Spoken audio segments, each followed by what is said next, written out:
Buongiorno e benvenuti a Cosa c'è di nuovo, le notizie di oggi, mercoledì 28 agosto.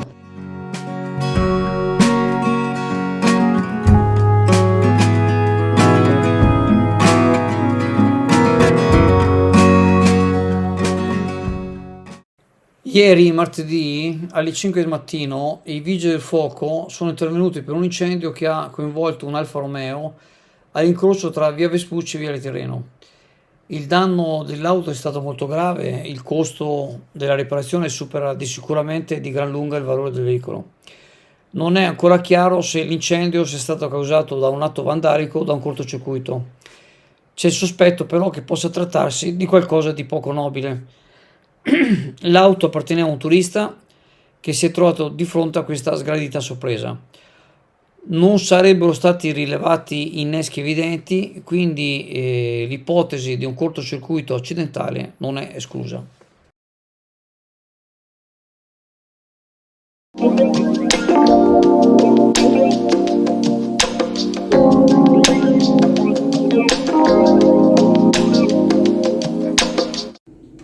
Il fenomeno delle baby gang sta diventando un allarme sociale sempre più preoccupante, come sottolineato dal presidente della Regione Veneto Luca Zaia, che ha espresso il suo timore in merito al diffondersi di episodi di violenza e criminalità tra i giovanissimi. Zaia ha evidenziato come le cronache quotidiane riportino con sempre maggior frequenza fatti di cronaca nera che vedono protagonisti adolescenti, spesso in gruppo, come avvenuto recentemente a Padova, dove due ragazze hanno aggredito una coetanea in pieno centro, o a Treviso, dove una baby gang ha assalito un venditore di fiori. La riflessione di Zaia si inserisce in un contesto più ampio in cui il disagio sociale, la perdita di valori, le carenze educative in famiglia e a scuola giocano un ruolo determinante. Questi fattori contribuiscono a creare un terreno fertile per il formarsi di queste gang, dove la mancanza di rispetto per il prossimo e l'assenza di empatia diventano la norma. Il post-Covid ha accentuato queste problematiche, aggiungendo ulteriori strati di complessità a una situazione già critica. Zaia ha insistito sull'urgenza di adottare misure efficaci non solo per reprimere ma anche per prevenire questi comportamenti devianti. Ha suggerito un maggiore coinvolgimento delle famiglie, che dovrebbero essere più attente all'educazione dei propri figli. Non ha neppure escluso l'idea di responsabilizzare i nuclei familiari attraverso sanzioni e risarcimenti per i danni causati dai minori. Inoltre ha fatto appello al coraggio dei ragazzi per bene affinché vigilino sui comportamenti dei loro coetanei e si confrontino con le famiglie e gli insegnanti quando necessario.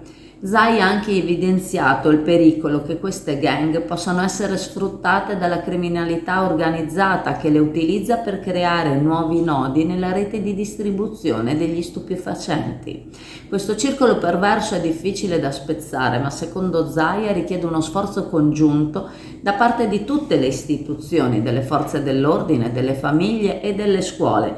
In definitiva, la lotta contro le baby gang non può che essere una battaglia di tutta la società per bene, che deve unirsi per contrastare questa deriva sociale, ripristinando un ambiente sicuro e rispettoso per tutti.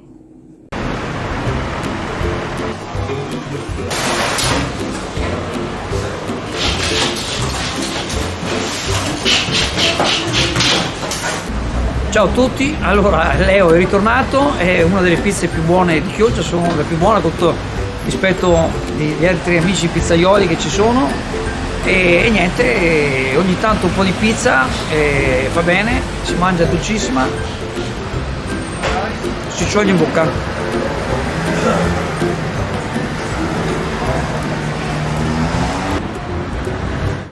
Le corse della Croce Rossa di Venezia diventano un servizio giornaliero grazie al nuovo accordo stipulato con l'ASL3 Serenissima.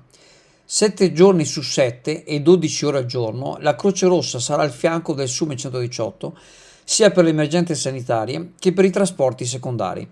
L'intesa è stata firmata ieri da Marco Semezzato, presidente della Croce Rossa di Venezia, e da Edgardo Contatto, direttore generale dell'ASL3, alla presenza della consigliera Elisa Bailo. Con l'aumento delle risorse economiche messe a disposizione dall'ASL3, il servizio non solo diventa giornaliero, ma si estende anche nell'orario, coprendo 12 ore al giorno.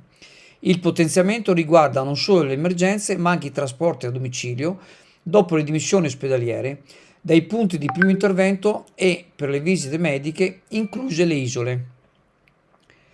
Non siamo solo soccorso sanitario, afferma Marco Semezzato, ma anche specialisti in salvataggio acqueo e altri servizi sanitari e sociali. Questa convenzione è un segno di stima verso il nostro lavoro e ci spinge a potenziare ulteriormente il nostro parco di idroambulanze con il supporto della cittadinanza. Il nuovo accordo rappresenta un ulteriore passo avanti nella collaborazione tra pubblico e volontariato a beneficio della salute dei cittadini veneziani.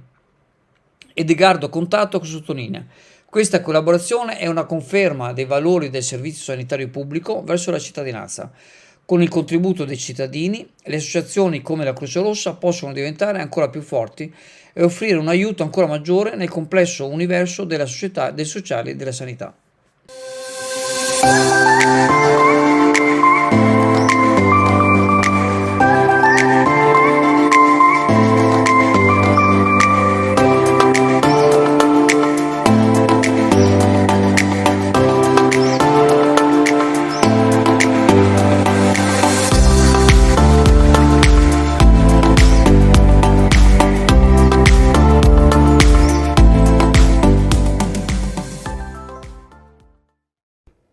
Eravamo presenti anche noi di Chioggia Azzurra la mattina di sabato scorso 24 agosto al centro Astoria nei pressi della Torretta 12 dove si è tenuta l'iniziativa Un mare da mare davanti a un buon pubblico composto da bagnanti e da curiosi.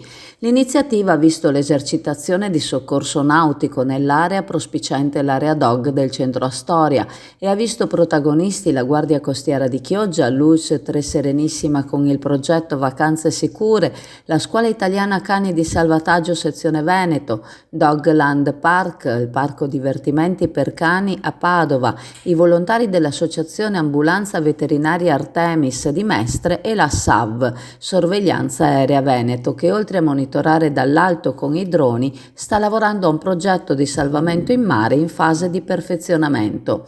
Noi di Chioggia Azzurra siamo rimasti fino al termine dell'esercitazione che ha visto recuperare il malcapitato, la malcapitata in questo caso, ma la giornata è poi proseguita con altre dimostrazioni sulla Battigia, dove si è potuta vedere l'ambulanza veterinaria Artemis intervenire su un cane colpito da un colpo di calore e successivamente da un arresto cardiaco. Gli operatori hanno voluto poi spiegare in cosa consiste la loro attività di primo soccorso dedicata agli animali, basata esclusivamente sul volontariato. Dopo le dimostrazioni, le unità cinofile della SIX, i ragazzi di Dogland Park e lo staff della SAV hanno poi interagito sia con i bagnanti che con gli ospiti speciali della spiaggia, con il comitato Insieme si può, dando vita a importanti momenti di inclusione sociale. E siamo nello studio del Servizio Nord-Est 2.0 e vorremmo sapere di che cosa vi occupate. Ci siamo fortemente focalizzati sui bonus edilizi, in particolare sul superbonus, quindi interventi prevalentemente condominiali di efficientamento energetico. Il superbonus esiste ancora, fino al 31/12/2024 l'incentivo è stato ridotto al 70% e fino al 31/12/2025 è stato ridotto al 65%. Per maggiori informazioni su superbonus e agevolazioni fiscali per le ristrutturazioni edilizie, Servizi Nord-Est 2.0, via Bembo, Sottomarina di Chioggia, Venezia. Ricordandovi che la farmacia di turno oggi, mercoledì 28 agosto, è la farmacia al Lido in Viale Padova Sottomarina. Vi saluto, vi ringrazio. Se volete ci vediamo in negozio alla cartoleria Pegaso a Borgo San Giovanni, dove continuiamo a prendere prenotazioni per i testi scolastici. Vi ricordo inoltre il sito chioggiaazzurra.it, i canali Telegram e WhatsApp Azzurra Network News, il canale YouTube Chioggia Azzurra e la nuova app Chioggia Azzurra. Continuate a seguirci e ciao a tutti.